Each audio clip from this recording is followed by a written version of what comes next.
Boa tarde ou boa noite. A gente estava fazendo uma discussão aqui se é de tarde ou de noite, então boa tarde e boa noite.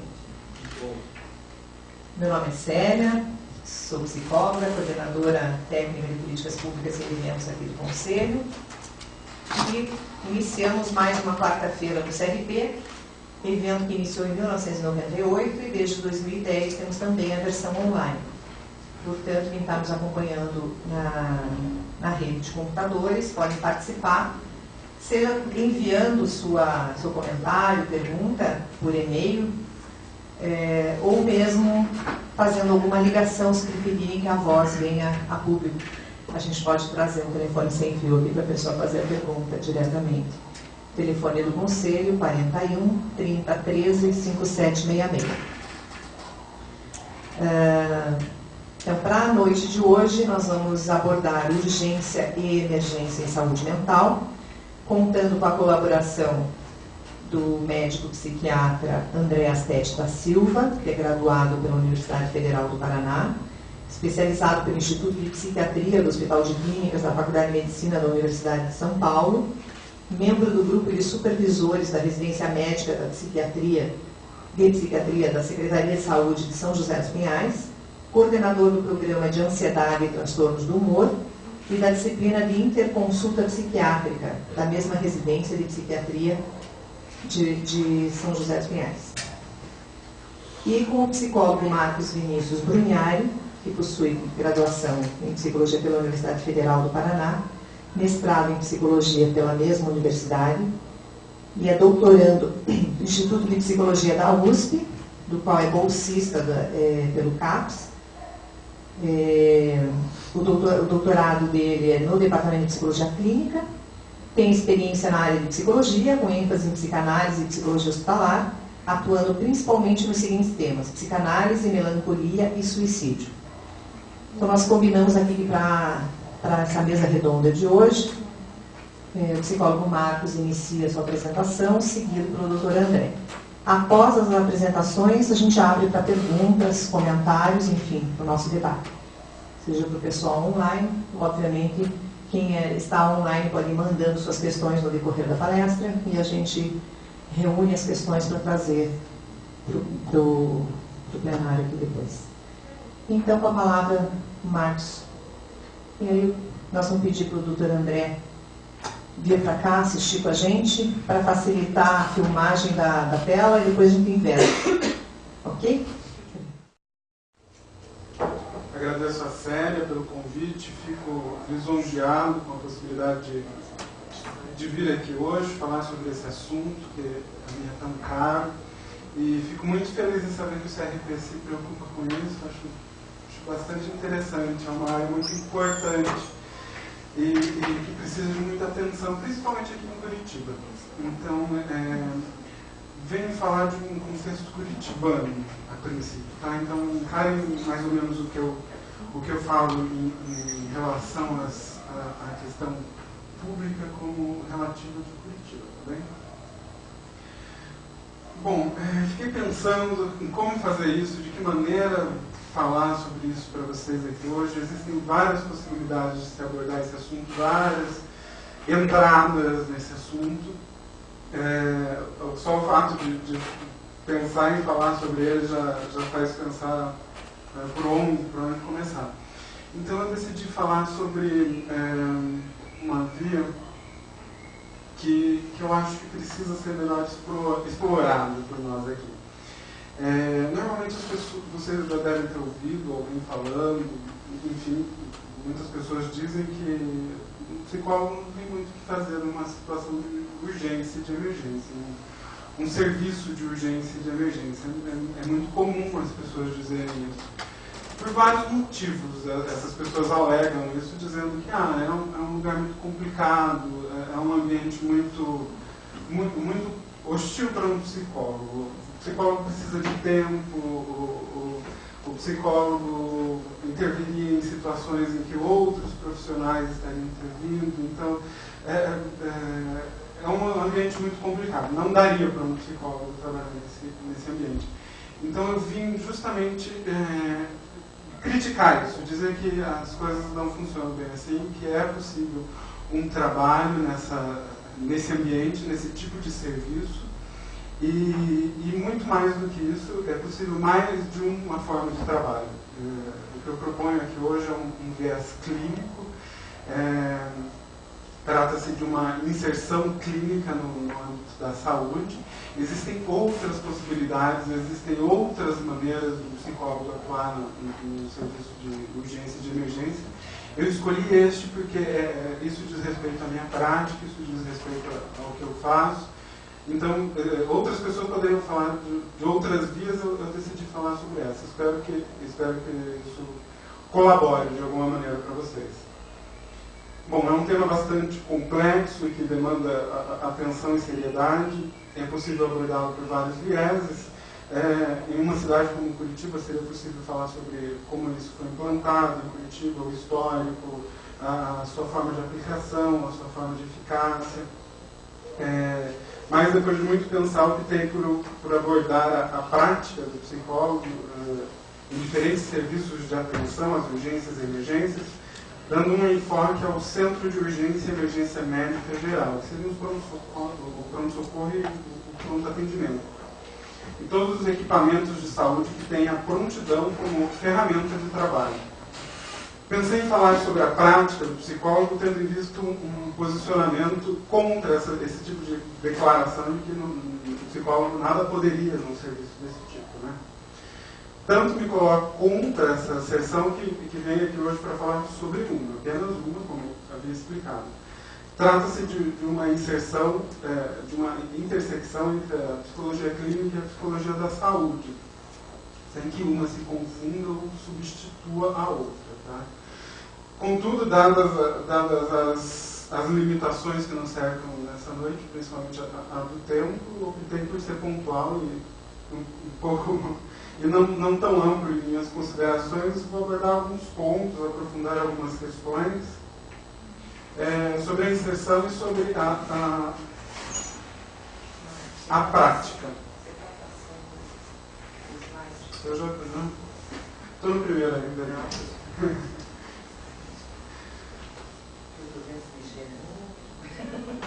Bom, não vou me restringir aqui ao domínio da doença ou do transtorno mental. Vou seguir pela compreensão de saúde mental num sentido mais abrangente, mais geral. Vou falar mais sobre o sofrimento psíquico. Então, várias pessoas seriam atendidas nesse pronto atendimento por um psicólogo, não necessariamente pessoas com um histórico de doença mental.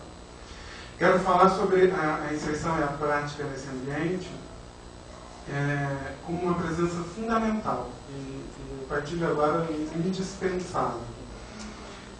Para tanto, eu poderia me utilizar de casos clínicos, mas eu decidi nesse momento não falar sobre isso. Poderia também falar sobre tentativas de suicídio, que é o tema das minhas pesquisas, de lesões autoprovocadas, mulheres vítimas de violência doméstica, pessoas vítimas de violência física, sexual, tentativas de homicídio, adultos, crianças envolvidos em catástrofes, acidentes, vivências de óbito, etc.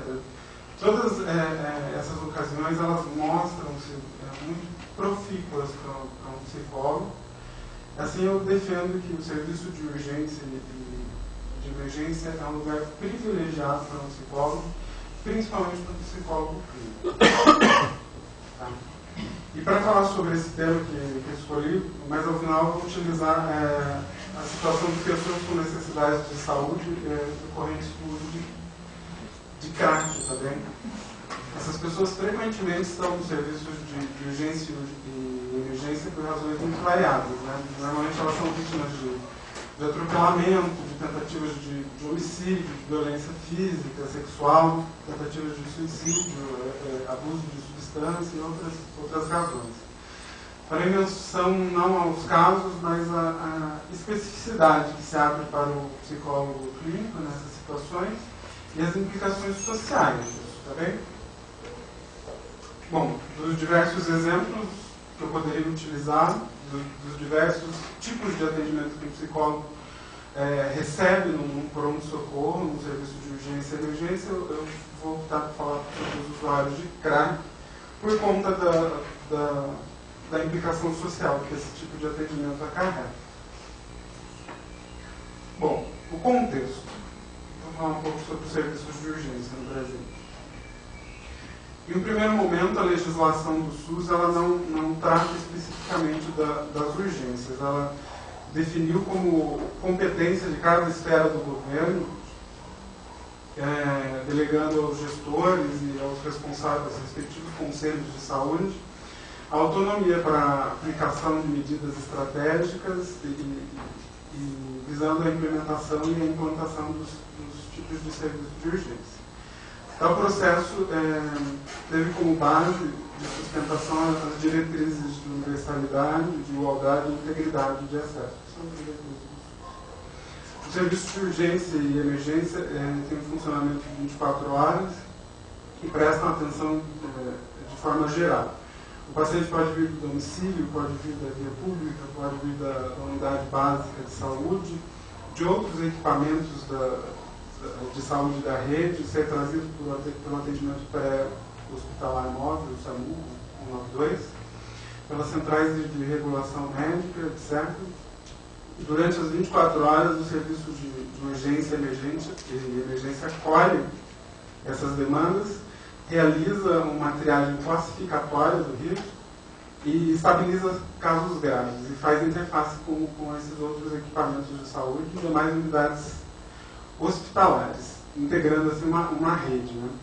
Para tanto, esse tipo de serviço deve ter uma dimensão arquitetônica, tecnológica e de recursos humanos, paralela aos níveis de exigência assistencial. São eminentes portas de entrada para os serviços de saúde. Tá?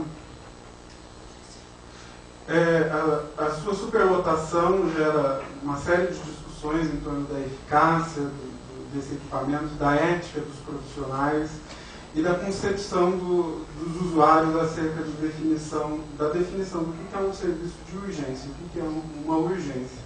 Então, muitas pessoas que escrevem sobre o assunto dizem que os pronto-atendimentos estão se tornando ambulatórios de atendimento imediato. Então tem se perdido um pouco a característica de atendimento de urgência e emergência por conta da procura de pacientes que deveriam estar nas unidades de saúde, não no pronto-socorro. Tá? Já no término da década de 90, o Ministério da Saúde passa a regulamentar a atenção à urgência e emergência no Brasil. Em 2002, institui o regulamento técnico dos sistemas estaduais de urgência e emergência, baseando-se nas necessidades de coordenar o acesso ao atendimento às urgências, garantindo o acolhimento e a resolutividade dos atendimentos.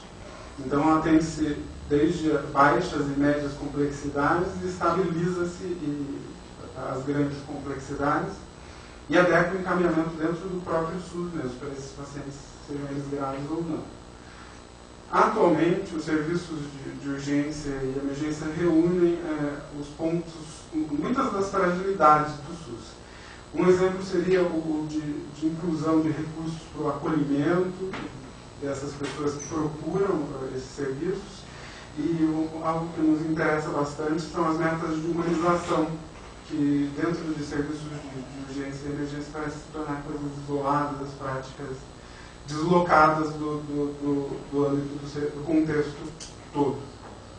É nesse contexto que pessoas que apresentam agravos clínicos, cirúrgicos, traumáticos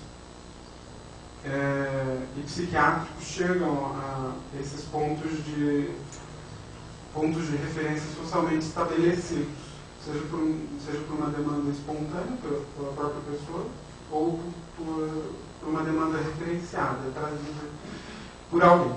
Tá? Isso é um dado importante, é um ponto socialmente estabelecido para a sociedade. Bom, dentre as propostas atuais, vigentes, de acordo com os princípios e diretrizes do SUS, existem planos derivados da Política Nacional de Saúde Pública, de Saúde Nacional, da Saúde Mental, principalmente as derivadas da Lei 10.216, que dispõe sobre a proteção e os direitos das pessoas portadoras de transtornos mentais e redireciona o modelo assistencial em saúde mental, que visam desde a implantação até o fortalecimento dessas redes de serviços substitutivos em saúde mental no Brasil. Essa política tem por finalidade garantir o acesso, o acolhimento, o tratamento para toda a população em todos os níveis de atenção.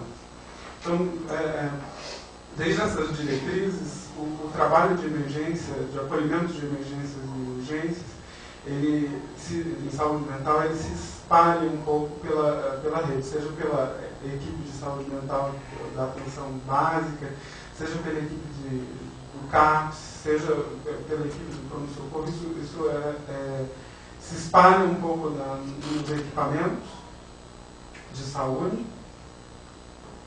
e acabam se tornando espaços desintegrados para o encaminhamento dessas pessoas. Então, é necessário um contato maior entre essas partes para que esse paciente transite por essas vias. Eu já vou falar especificamente sobre o caso dos usuários de crack. Enfim, assim, desde essas diretrizes dessas leis substitutivas para a saúde mental, o espaço para que esses pacientes procurem a atenção em saúde, ela se expande um pouco mais, se abre um pouco mais, não se recorre apenas a um tipo de serviço, mas a todos. Então, eles estão em todos os serviços de saúde, e isso caracteriza um ponto importante dessas leis e que não deixa de ser debatido nas maiores discussões sobre saúde mental, que é o acolhimento de urgência e de emergência. Então, assim, é muito interessante que as pessoas digam que um psicólogo não pode fazer muita coisa em urgências e emergências, mas ao mesmo tempo que uma atenção privilegiada é dada ao acolhimento dessas situações em se tratando de legislação. Então, é fato que temos que garantir esse espaço. E como que um psicólogo se insere nesse tipo de serviço? De que forma de que forma esse psicólogo trabalharia e qual a possibilidade dele desenvolver algum trabalho no serviço de saúde de emergência e urgência e emergência? Seria até contraditório eu dizer mesmo que não cabe, depois de dizer tanto aqui que o serviço de saúde prevê a presença de um psicólogo sempre nesse tipo de atendimento, né? Bom, falar sobre a inserção desse profissional em tais equipamentos de saúde é uma discussão paralela àquela que se ocupa da inserção dele nos hospitais e demais serviços de promoção, tratamento, prevenção e reabilitação. Caracterizar o serviço de urgência e emergência como lugar que recebe pessoas em situações que urgem e que não podem aguardar, com ou sem risco de morte, com dores de variados graus, após as compensações de doenças crônicas, ou pela brutalidade de um acidente, de uma tentativa de homicídio, de uma tentativa de suicídio, de uma violência sexual, demais situações de violência física, psíquica, pessoas acompanhadas de familiares, de estranhos, amigos, enfim. Como que um psicólogo se insere nessas situações, nesse contexto, com esse tipo de paciente, com esse tipo de pessoa que acompanha esses pacientes, um público bastante variado, que se conjuga em um mesmo caráter, são questões urgentes, que precisam de uma resposta imediata, mesmo que essa urgência seja apenas do próprio paciente, não seja avaliada pela equipe. O psicólogo está em contato com essas pessoas, são pacientes da instituição e que também são pacientes de assistentes sociais, de médicos, de capelães, terapeutas ocupacionais, São pacientes da instituição, são pacientes trazidos do campo social por conselho tutelar, por técnicos da FAS, atendimento móvel, enfim. O psicólogo ele vai lidar também com esses outros profissionais que se ocupam também desse paciente.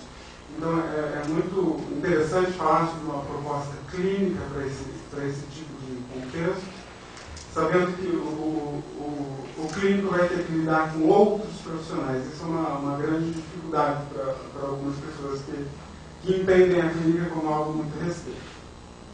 Bom, o psicólogo entra em contato, faz parte da mesma equipe que todos esses profissionais, que tem seu dia a dia perpassado pela morte, pela dor, pela angústia de pacientes que são ansiosos, refratários, agressivos, que não se implicam em seu tratamento e responsabilidades.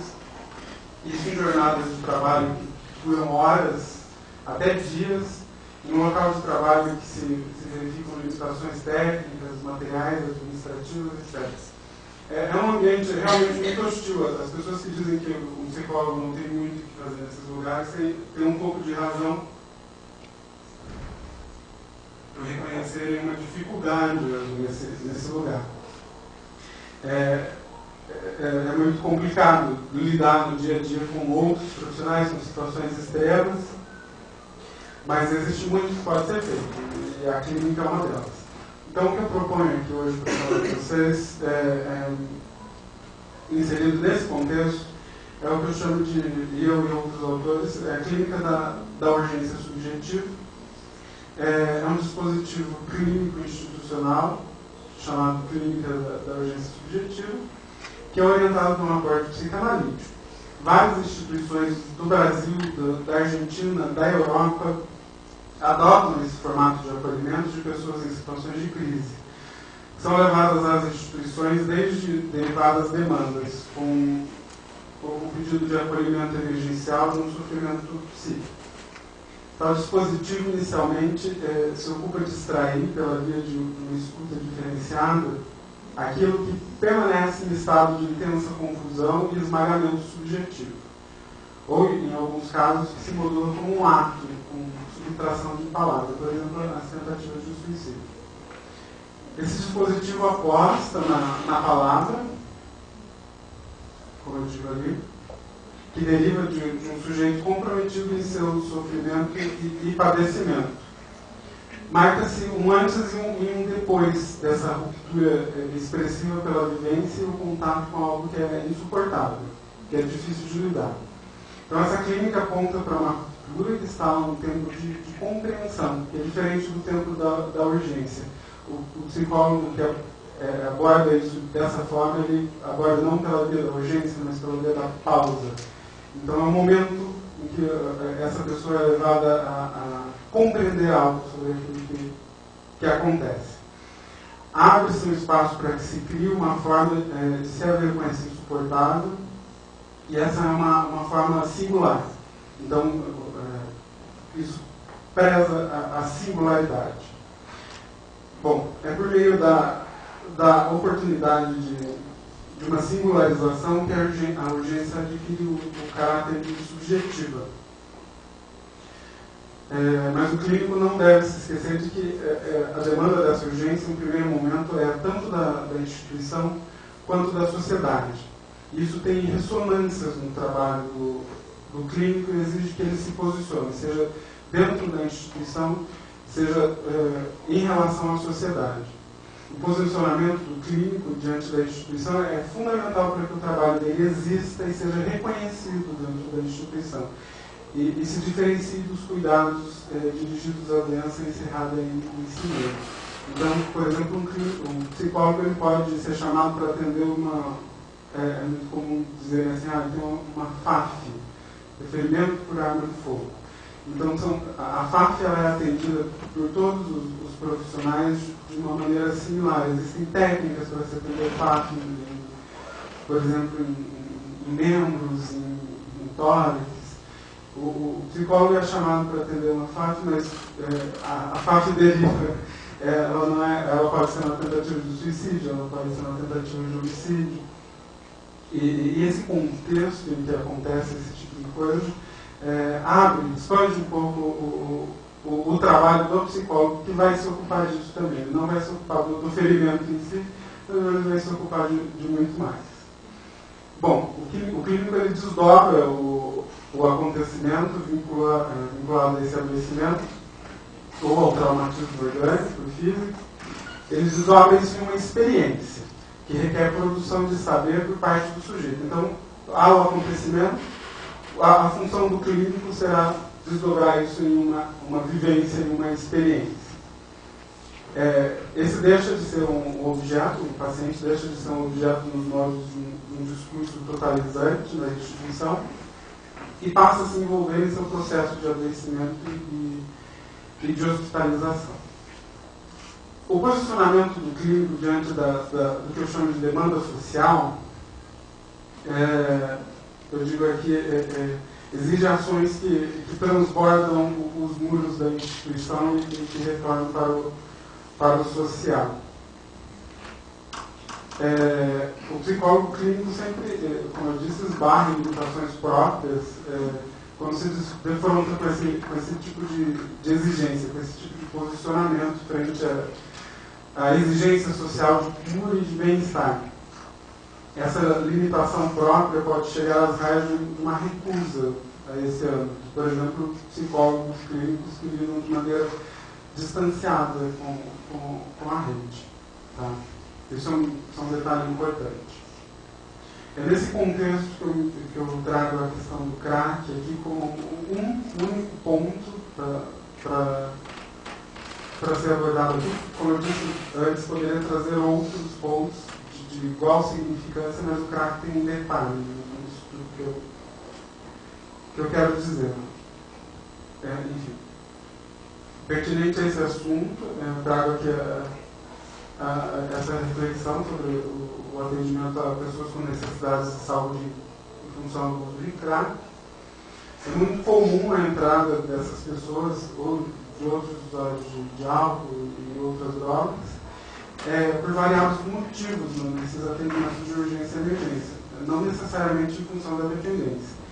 É muito comum que essas pessoas elas se envolvam em acidentes de trânsito, sejam atropeladas, tentativas de homicídio, por esfaqueamento, arma de fogo, queimadura, agressões físicas das mais variadas, tentativas de suicídio também, violência sexual.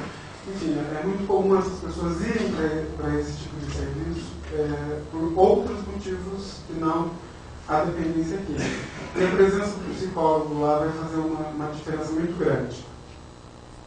Em sua maioria, essas pessoas são usuárias de crack, são trazidas pelo atendimento pré-hospitalar móvel, em situação social que inspira muita atenção.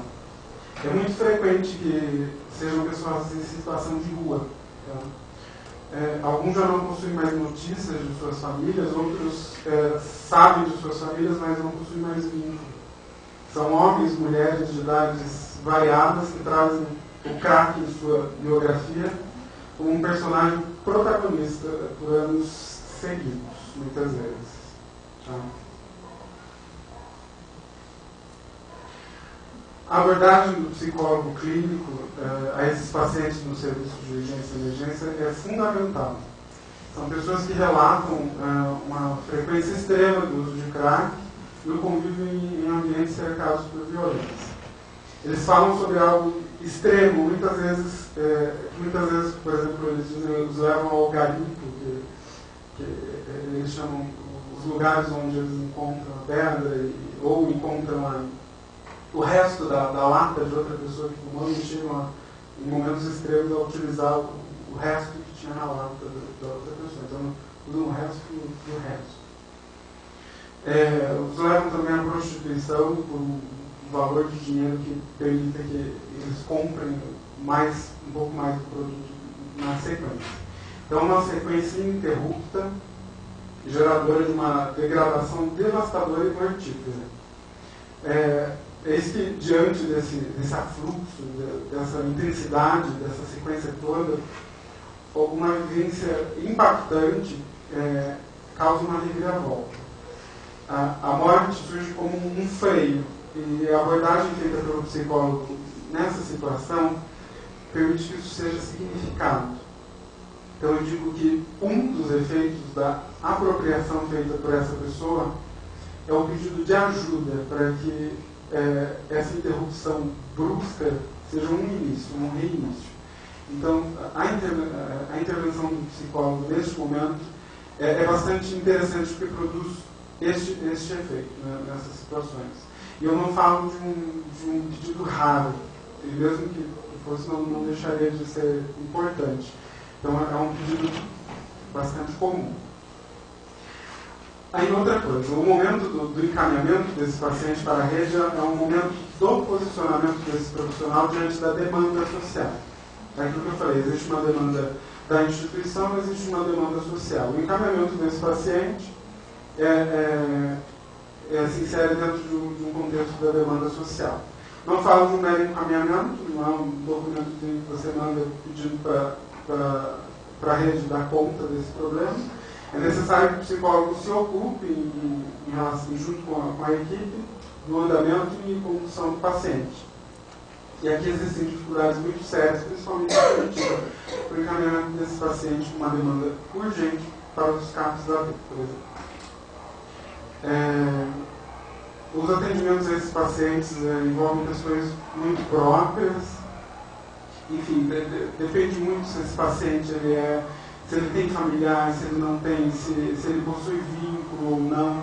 Tudo isso deve ser considerado na questão do encaminhamento desse paciente. Esse encaminhamento no município de Curitiba apenas acontece pela via da Unidade Básica de Saúde, da UBS. Isso se torna uma dificuldade em alguns casos, em que esse pedido surge com uma certa urgência. Eu penso que esse pedido acontece num momento que é único, e é nisso que reside algo fundamental do psicólogo clínico que esse profissional possa fazer nesses atendimentos de urgência e emergência. E postergar a resposta possibilitaria grandes chances de não acontecer um tratamento. Tá bem? Ter a UBS antecedendo o encaminhamento do paciente com necessidades de saúde em função do CRAC, do CAPS-AD, apresenta-se como uma grande dificuldade quando esse paciente já não possui, por exemplo, vínculo familiar. Quando ele já não possui mais vínculo familiar. É um grave problema também quando esse paciente está ameaçado de morte por traficantes do seu bairro, e até mesmo pelos próprios familiares, então não pode procurar o seu bairro. E é um problema também quando está fora do horário de funcionamento da unidade de saúde nos feriados e domingos. Tá? Bom, aí existe uma especificidade, essa especificidade do encaminhamento do usuário de CRAC que eu queria trazer aqui hoje. O tempo acabou passando mais rápido do que eu imaginava, mas existem algumas perspectivas no horizonte desse encaminhamento. Vou comentar rapidamente, falo dessas 3 portarias de janeiro desse ano, a 121, a 130 e a 148. A 121, por exemplo, institui a unidade de acolhimento para pessoas com essas necessidades. A 130 redefine o CAPS-AD3 e os respectivos incentivos financeiros. A 130, a 143 define as normas para o funcionamento e habilitação do serviço hospitalar de referência, que se espera que funcione dentro de um serviço hospitalar já instituído. Todas essas portarias, depois, se vocês quiserem, me mandem um e-mail ou procurem na internet que eu passo isso para vocês. Todas essas portarias, elas introduzem horizontes para que esse encaminhamento feito do serviço de urgência e emergência aconteça de forma mais urgente, digamos assim. Contudo, não deixaria de ter uma interferência nesse posicionamento do clínico frente à demanda social, no caso de ter essa via um pouco mais burocratizada. Também. Para finalizar, a importância da escuta clínica e suas repercussões dentro de uma instituição de saúde em relação ao que no meio de demanda social. deixam claro que o trabalho do psicólogo pelo viés clínico não é um trabalho alienado a questões sociais e plurais, mas que se configura a partir de uma prática ética que não exclui a singularidade em momento algum. Independente da proposta do psicólogo para que seja inserido nos serviços de urgência e emergência, eu trouxe uma, como eu disse no começo, existem outras formas de trabalho, existem outras formas de inserção desse profissional nesses serviços. Seria muito interessante que esse profissional pudesse realizar pesquisas nesse âmbito. Então, a produção nesse sentido, a produção de pesquisa nesse sentido é muito escassa no Brasil. Pouquíssima coisa. Inclusive sobre a questão do crack, esse atendimento ao usuário de crack, a pesquisa é muito escassa. Bom, tive a impressão de que falei tanta coisa, não falei nada, dizer, mas no geral era essa a minha proposta, trazer aqui um viés do que um psicólogo pode propor como uma prática nos serviços de urgência e emergência gerais, nos serviços médicos gerais, em contraposição ao que se costuma dizer que não existe possibilidade alguma, existem várias, e uma delas seria essa. Fico à disposição de vocês para perguntas e, se quiserem também mandar um e-mail, eu tenho bastante bibliografia sobre o assunto, quem se interessa, estou à disposição. Obrigado.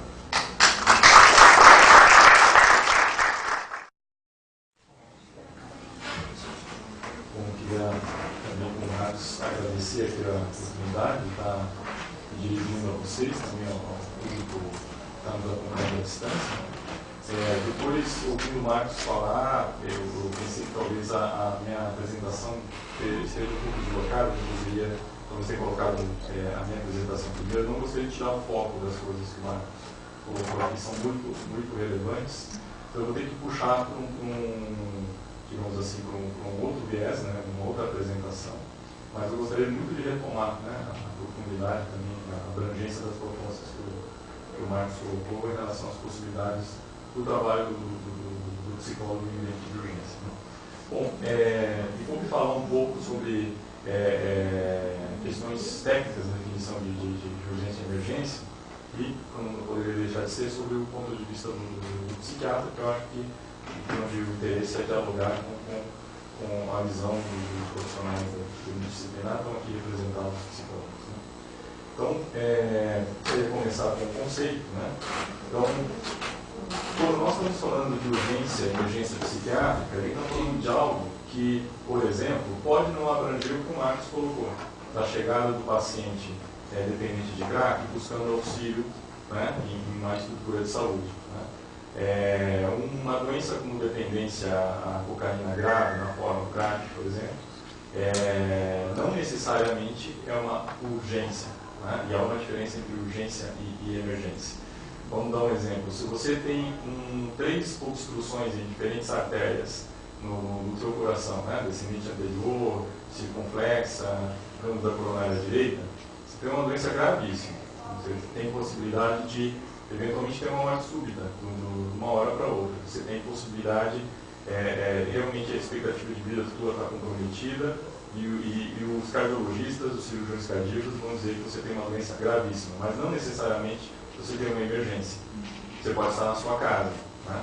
Agora, se você tiver uma lesão coronária só e tiver em angina ou entrando em infarto, você tem uma urgência, uma emergência. E aí você tem que ficar numa UTI. Então, há uma diferença entre gravidade e emergência. Né? Como é que isso se transfere para a situação da psiquiatria? Então, começa pela questão conceitual. Define-se como emergência psiquiátrica, né? Uma manifestação aguda, psíquica ou comportamental que denuncie ou represente risco e iminente integridade do indivíduo às pessoas em contato, ou mesmo ou ao meio. Então, a situação de emergência psiquiátrica, ela por si só pode representar perigo para a pessoa, para os contactantes e para o meio, ou pode ser sinal de perigo para a pessoa, né, principalmente. Então, a gente divide as emergências psiquiátricas, né, em dois grandes grupos, né, e dentro deles há subdivisões de situações. O primeiro grupo de emergências psiquiátricas, né, são, na verdade, emergências que a gente chama de cerebro-orgânicas, né, aquelas onde tem uma participação de doença física ou neurológica muito grande, né, e que a manifestação emergencial ela é explicada por uma parte das manifestações desse quadro de base, vamos chamar de orgânico, que é muito inapropriado o termo, mas como é classicamente dito. Então, por exemplo, uma pessoa que entra num quadro de rebaixamento da consciência porque teve um AVC hemorrágico, ela pode apresentar uma alteração confusional por várias horas, ser confundida com um paciente psiquiátrico, e na verdade ela está evoluindo para um quadro neurológico grave. O tratamento disso pode ser uma cirurgia, por exemplo, né? Mas ela vai chegar primeiro com alteração comportamental. Uma pessoa pode ter, por exemplo, um fenômeno catatoniforme por causa de uma doença autoimune. É uma mulher que tem um tumor de ovário e de repente ela faz uma encefalite por anticorpos anti-NMDA, por exemplo, e se apresenta em catatonia. Se essa pessoa ela não for tratada com imunossupressor, sem qualquer diagnóstico, ela vai evoluir para óbito depois de várias semanas de deterioração mental e neurológica progressiva. E ela vai chegar inicialmente com alterações comportamentais, sem nenhum sinal óbvio que tem uma doença orgânica, por exemplo. A gente também vai chamar de situação emergencial psiquiátrica orgânica, por exemplo, o indivíduo que é dependente de crack, que fez um brinde de pedra de crack, entrou em intoxicação aguda e entrou num quadro de desorganização, agitação psicomotora, né, ou mesmo uma sintomatologia paranoica. Né? Então, essa situação é uma situação emergencial. Porém, tem situações onde não há bases orgânicas, né, por trás da emergência psiquiátrica, e aí teria as emergências comportamentais, né, o segundo grupo, que podem originar de psicopatologia, quer dizer, doença psiquiátrica que leva a comportamento emergencial. Pode ser um evento comportamental dentro de traços de personalidade, características que essa pessoa tem que predispõe a um determinado comportamento, por exemplo, alguém que tem um transtorno que nós chamaríamos de antissocial, ele pode ter comportamento violento, por exemplo, né? E isso ser algo reincidente na vida dessa pessoa. E podem ocorrer disfunções comportamentais isoladas graves em pessoas que, sob outros pontos de vista, parecem saudáveis do ponto de vista psiquiátrico. Né? Um exemplo que poderia citar é que pessoas aparentemente saudáveis às vezes tentam suicídio. E a gente depois reavalia o paciente e não consegue fechar com clareza uma entidade, um diagnóstico psiquiátrico. Mas do ponto de vista comportamental, eles chegaram à situação de emergência. Nós não vamos comentar sobre as emergências derivadas das síndromes orgânicas, mas gostaria de meter um pouco mais, comentar sobre a definição e algumas outras coisas do contexto das emergências comportamentais. As emergências comportamentais são a parte das emergências psiquiátricas que não são as orgânicas. Né? Então, são comportamentos funcionais ameaçadores à integridade do indivíduo, né? Aos contactantes ou ao meio secundários a condições psiquiátricas ou predispostas por fatores constitucionais. Então, a pessoa pode ter uma doença psiquiátrica reconhecível ou ter características constitucionais de personalidade que tornam aquele evento particularmente improvável de acontecer. A pessoa, por exemplo, com um transtorno borderline de personalidade, com alguma frequência tenta suicídio. Né? Uma pessoa, por exemplo, com um quadro esquizofrênico, né, pode ter agressividade em função de um delírio. Né? Então, existem desdobramentos de cada uma dessas condições. Em termos gerais, o que caracteriza uma emergência comportamental e o que caracteriza a urgência em psiquiatria é fundamentalmente o comportamento.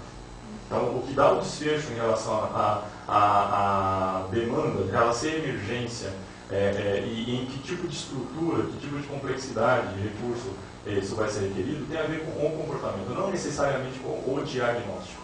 Né? Não existem diagnósticos de urgência do ponto de vista nosológico, existem avaliações comportamentais. Tá? E é realmente nossa capacidade de estratificar a gravidade da disfunção comportamental que determina a eficácia do nosso sistema de triagem em relação ao que é urgência e o que é grave, mas eventualmente não é urgência. Então, tem algumas poucas situações, na verdade, em termos de categorias, que poderiam preencher esses pré-requisitos. Né? Entre o risco de suicídio, o comportamento autoagressivo, o comportamento heteroagressivo, a perda da contenção psicomotora, pacientes em agitação grave, né? perda da crítica, né, do pragmatismo, a pessoa perde o juízo, a capacidade dos cuidados pessoais, capacidade de agir de forma prudente para a sua preservação, mas de forma a colocar alguns riscos negligenciados de maneira grave. Né? Colapso do comportamento alimentar e hidratação e só. Na verdade, se a gente quiser saber o que é urgente e grave em psiquiatria, a gente só precisa conhecer bem sobre como identificar esses comportamentos e como estratificá-los. Você pode ignorar completamente a respeito do que é esquizofrenia, do que é transtorno bipolar, você pode não saber de mais nada. Desde que você tenha conhecimento sobre esses comportamentos, você vai ser perfeitamente capaz de estratificar e avaliar o que é grave, o que é emergente, o que depende de um conjunto de infraestruturas. Né? Lógico que há um papel para o diagnóstico, inclusive para a gente saber por que essas emergências acontecem, como a gente pode fazer com que esse comportamento se estabilize. Mas, de toda maneira, a classificação e o entendimento da emergência pode ser perfeitamente compartilhado com o não especialista, o que torna isso plausível de ser, por exemplo, desenvolvido protocolos em ambientes não especializados, onde não tem emergencistas, não tem, enfim, pessoas que não são especificamente especialistas em psiquiatria. Uma vez que a gente esteja diante de uma emergência psiquiátrica, seja ela orgânica ou seja ela uma emergência comportamental, a gente tem algumas metas prioritárias, coisas que precisam acontecer. Em primeiro lugar, muitas, se não a maior parte dessas situações, exigem recursos de resgate. É uma ideia ingênua que simplesmente o paciente chega trazido, né, magicamente até a porta do pronto-socorro, do centro de urgência, né, sem que ele não tenha corrido inúmeros riscos, né, até chegar lá. E realmente é uma negligência a gente deixar de fora a pessoa que não é resgatada. Ou eventualmente que até morre, né, na tentativa de meios com estruturas de segurança, não tentar abordar uma pessoa com hostilidade na comunidade, quem vai atender uma pessoa despreparada, um policial, que não tem o mínimo suporte para fazer isso. Né? Então, a ausência de estruturas de resgate especificamente treinadas para abordar o paciente em emergência comportamental é uma negligência social séria nas nossas sociedades, no Brasil fundamentalmente. Isso vitimiza pessoas, né? Isso leva à mortalidade de pacientes, leva a risco de profissionais, leva a uma série de problemas. A segunda coisa, né, contenção de urgência e proteção. A segunda e a terceira coisa. Uma vez que você resgatou o paciente, pode ser que o comportamento dele precise ser contido para o bem dele. Isso tem que ser feito de forma segura para ele, para as pessoas que participam da contenção, de forma científica, atraumática e eficaz. Né? Existem lacunas na pesquisa, por exemplo, para métodos de contenção. Né? Ninguém pesquisou sobre como fazer, por exemplo, uma imobilização e uma contenção segura num ambiente aberto. Né? Às vezes, quando eu estou fazendo palestras sobre isso, sempre tem um engraçadinho que me fala de pistola veterinária, atirar à distância, né? Como se aquilo funcionasse daquele jeito e fosse seguro. Eu ouço isso cotidianamente quando vou fazer treino de emergência psiquiátrica. Ah, puxa, por que vocês não usam aquelas armas tranquilizantes de veterinário? Né? Então, isso só para se ter uma ideia, com a ausência de recursos ou de pesquisa em determinados métodos que possam ser difundidos, realmente cria riscos terríveis, né, dessas ideias tortas e realmente perigosas, não só as humanas, tecnicamente perigosas e inapropriadas. Né? Além de contenção de urgência, a totalidade dos pacientes precisa de recursos de proteção. Quando o paciente está neste ambiente, isso tem que ser capaz de protegê-lo dos riscos que ele representa para si mesmo e dos riscos que o ambiente pode representar para essa pessoa que não é mais capaz de sozinha manejá-los. Né? Nesse momento se impõe a necessidade de diagnósticos. A gente precisa de diagnósticos diferenciais. Por exemplo, a gente precisa ser capaz de reconhecer uma situação de organicidade que pode ter, inclusive, natureza grave. Né? Se alguém está evoluindo com AVC, isso não pode ser descoberto depois que já você tem uma lesão neural grave. Né? Depois que o paciente já entrou em coma. É tarde demais para fazer uma série de coisas. Então, o momento de avaliar isso e de esclarecer isso é no momento da recepção do paciente nas horas subsequentes. Precisa ser feito com rapidez. Então, há avaliações diagnósticos diferenciadas do ponto de vista clínico-sistêmico, há diagnósticos diferenciados do ponto de vista neurológico e também há o diagnóstico psiquiátrico. Né? Parte, se não a maioria dessas situações emergenciais, vão estar ligadas à identificação de doença mental. Né? E o reconhecimento dessa doença mental e a deflagração de estratégias de tratamento pode ser fundamental para a sobrevivência do paciente e para a eficácia do tratamento que ele vai receber. No momento seguinte, também e simultaneamente, a gente já está comprometido com protocolos de observação intensiva, protocolos de manejo comportamental específico para o problema comportamental que está ali ocorrendo, cuidar do risco que ocorre depois para um sobrevivente tentativo de suicídio, demanda ambiente e protocolos de ação diferentes para aquilo que você vai fazer para alguém que está em agitação psicomotora ou está com risco de heteroagressividade.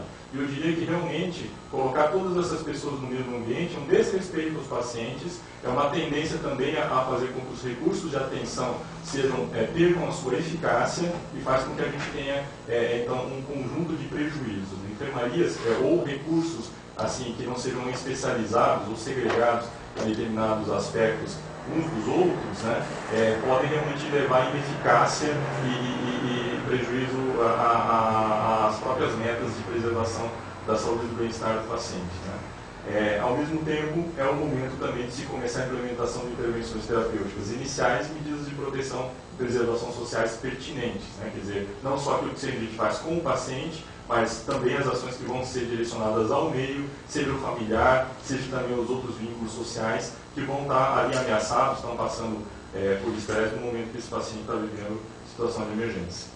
Isso requer um conjunto de estruturas, de recursos que precisam estar disponíveis para a gente dar conta destas metas. Aqui eu estou falando de forma muito genérica, a gente poderia exemplificar de uma maneira muito mais concreta, mas eu quero deixar isso de uma forma mais abrangente para a gente poder debater depois.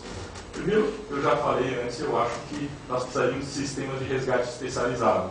Se pedir para que o SAMU, por exemplo, com pessoas que não estão com treinamento eficiente e que não tem nem sequer equipe, porque, veja bem, se você vai fazer um resgate de um paciente heteroagressivo com 1,80 m de altura e com 80 quilos e vitalizado, né, isso pode requerer um número total de pessoas para uma mobilização que vai em torno de 8, de 9 pessoas. Né? Pelo menos um precisa ser um profissional de saúde, um dos imobilizadores tem que ser no mínimo um enfermeiro que vai ter que proceder à contenção. Né? Essa pessoa, ainda que ele não seja medicado imediatamente, vai ter que ser levado para um lugar para medicação de urgência. Seja lá como for, você precisava ter essa equipe disponível para poder sair, né, em 1 ou 2 unidades para poder realizar isso. Talvez isso tenha que ser feito com auxílio de força policial, mas não para atirar. Né? Por exemplo, se você tem um paciente que está armado, até aquele momento, né, ele precisa ser manejado por pessoas especializadas em manejo de pessoas que estão armadas. Mas não é para trocar tiro com ele, justamente para negociar, para desarmá-lo, né, como aconteceu em certa medida naquele resgate daquele rapaz lá em São Paulo, né, que tinha inclusive baleado a equipe que tentou interná-lo. Né. Mas de toda maneira, não é simplesmente mandando uma unidade do SAMU, que na melhor das hipóteses tem médico, enfermeiro e socorrista, entende? Que a gente tem condições de fazer resgate eficaz.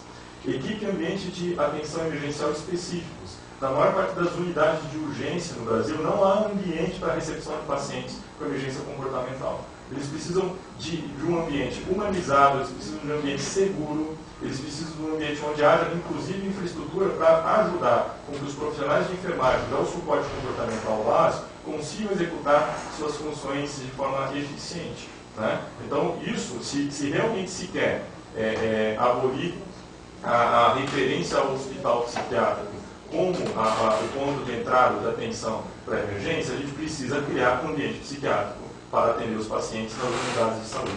Senão a gente vai estar simplesmente criando uma solução, de novo, baratinha e negligente, né? Que é o que tem acontecido de uma maneira geral. Protocolos e recursos diagnósticos integrados. Né? Você pode perfeitamente precisar de uma ressonância magnética de urgência para ser feito num paciente que está sendo admitido em emergência comportamental. É um absurdo que você precise ter que justificar que esse paciente entre numa estrutura